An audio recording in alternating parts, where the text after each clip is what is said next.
Assalamualaikum warahmatullahi wabarakatuh.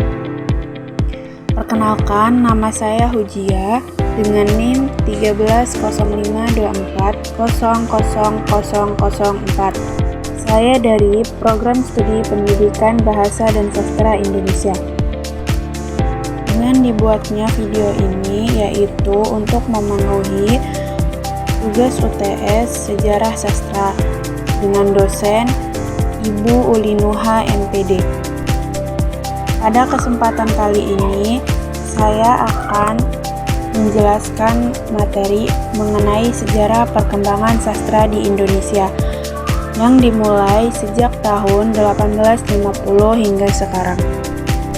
Baik, langsung saja saya akan menjelaskan periode pertama, yaitu periode 1850 hingga 1933.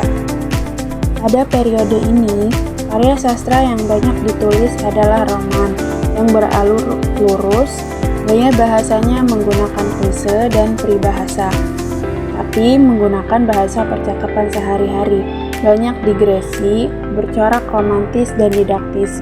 Roman-romannya mempersoalkan adat, terutama kawin paksa, permaduan, pertentangan kaum tua yang mempertahankan adat dengan kaum muda yang menginginkan kemajuan sesuai paham modern. Pada periode ini muncul teknologi baru dalam penyebaran gagasan, yaitu berupa mesin cetak. Munculnya teknologi baru akan selalu berdampak pada berbagai perubahan sosial di dalam masyarakat. Penggunaan mesin cetaklah yang memungkinkan kritik-kritik Suhardi Suryaningrat dapat tersebar di kalangan masyarakat luas pada tahun 1908. Mesin cetak pula yang memungkinkan dihasilkannya karya-karya sastra stensil Melayu, Tionghoa, dan bacaan liar. Sastrawan-sastrawan yang ada pada periode ini yaitu Marah Rusli dengan karyanya yang berjudul Siti Nurbaya, Abbas Hesti Pamungkas, karyanya berjudul Pertemuan, Nur Sultan Iskandar, Katak Hendak Jadi Lembu, Karena Mentua, Salah Pilih, Hulu Balang, Raja, dan Hamka, Tenggelamnya Kapal Van der Wijk. Periode yang kedua yaitu periode 1933 hingga 1942. Karya sastra yang banyak ditulis adalah puisi, selain drama, cerpen, roman yang beraliran romantik, puisi jenis baru, dan soneta.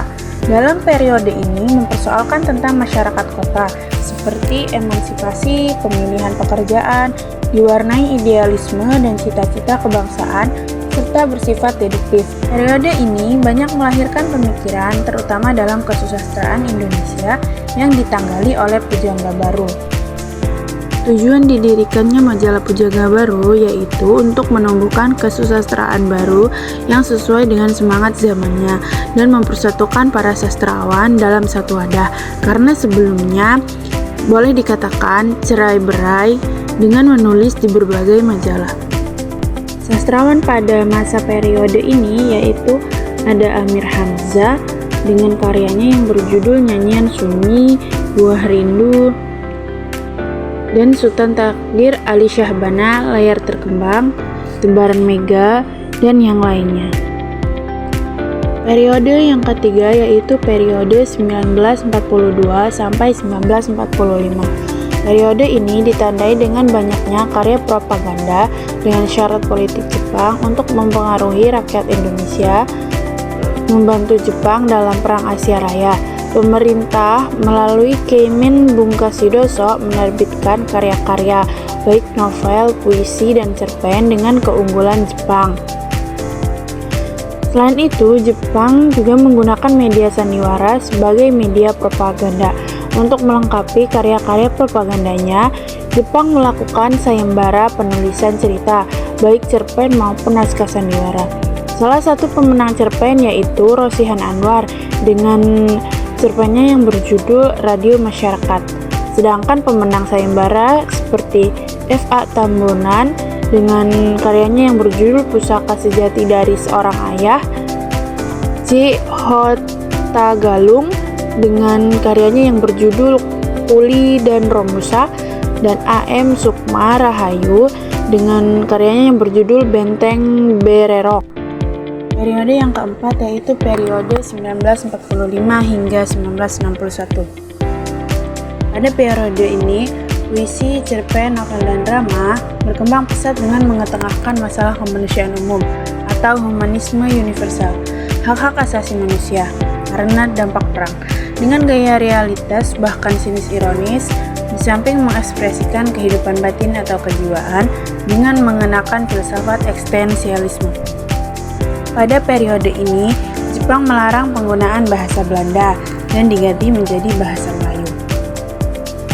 Angka 45 dijadikan sebagai nama angkatan karena didasarkan pada peristiwa politik pada masa itu, yaitu kemerdekaan Indonesia. Sastrawan yang aktif pada masa ini adalah H.S. Darta, Abu Hanifah, Amal Hamzah, Khairil Anwar, Bakhtiar Siagian, Pramudia Anantatur, dan yang lainnya. Periode kelima yaitu periode 1961 hingga 1971. Periode ini meneruskan gaya periode sebelumnya, terutama struktur estetisnya, mempersoalkan masalah kemasyarakatan yang baru dalam suasana kemerdekaan dengan berorientasi pada bahan-bahan sastra dari kebudayaan Indonesia sendiri. Karena corak sastranya bermacam-macam, ada bridge keislaman, ide kenasionalisme, dan ide rakyat. Dan ada yang bebas mengabdi kemanusiaan. Banyak ditulis cerpen-cerpen yang dimuat di berbagai media massa, tidak muncul novel-novel besar. Nah, sastrawan-sastrawan yang muncul pada periode ini diantaranya itu ada W.S. Rendra dengan karyanya yang berjudul Blues untuk Doni, Balada Orang-Orang Tercinta. Ada Toto Sudarto Bakhtiar dengan karyanya yang berjudul Suara, Nugroho Noto Susanto, Hujan Kebagian dan Tiga Kota, Ramadan KH, Priangan Si Jelita, Trisno Yuwono, Lelaki dan Mesiu, dan yang lainnya. Periode yang keenam yaitu periode 1971 hingga 1988. Pada periode ini, selain maraknya karya-karya populer, juga banyaknya bentuk eksperimentasi sastra dalam sastra. Dalam karya puisi memunculkan 4 jenis gaya, yaitu puisi mentera, puisi imagisme, puisi lugu, dan puisi lirik. Masalah yang diangkat dalam puisi mempersoalkan masalah sosial, kemiskinan, pengangguran, jurang kaya dan miskin, menggunakan cerita-cerita dan kepercayaan rakyat dalam balada. Prosanya umumnya menggambarkan kehidupan sehari-hari yang kental dengan warna daerah dan pedesaan. Tokoh-tokoh penting sastrawan pada periode ini adalah Umar Khayyam dengan karyanya yang berjudul Priai, Sri Sumarah Bawuk, Gunawan Muhammad dengan karyanya yang berjudul Asra Maradana, dan Taufik Ismail dengan karyanya yang berjudul Tirani. Ada Bur Rasuwanto, Mereka Telah Bangkit, Sapardi Djoko Damono, Dukamu Abadi. Periode yang terakhir yaitu periode tahun 1988 hingga sekarang. Pada periode ini menjadikan internet sebagai media ekspresi tanpa batas, tanpa sensor, sehingga menjadi ruang bagi penulis-penulis yang tidak tertampung oleh media tulis seperti koran, majalah, dan penerbitan. Hal itulah yang menyebabkan lahirnya sastra siber di Indonesia. Periode ini juga ditandai dengan maraknya karya-karya sastra, puisi, cerpen, maupun novel yang bertema sosial politik, khususnya seputar reformasi. Di rubrik Sastra Harian Republika, misalnya, selama berbulan-bulan dibuka rubrik Sajak-sajak Peduli Bangsa atau Sajak-sajak Reformasi. Berbagai pentas pembacaan sajak dan penerbitan buku antologi. Puisi juga didominasi sajak-sajak bertema sosial politik. Proses reformasi politik yang dimulai pada tahun 1998 banyak melatar belakangi kelahiran karya-karya sastra, puisi, cerpen, dan novel pada saat itu.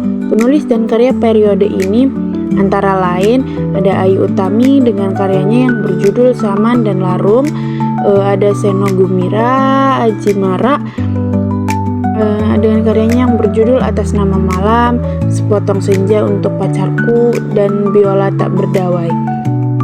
Dan serta ada Dewi Lestari dengan karyanya yang berjudul Supernova 1, Kesatria, Putri dan Bintang Jatuh, Supernova 2, Akar, dan Supernova 2 dari 2 Petir.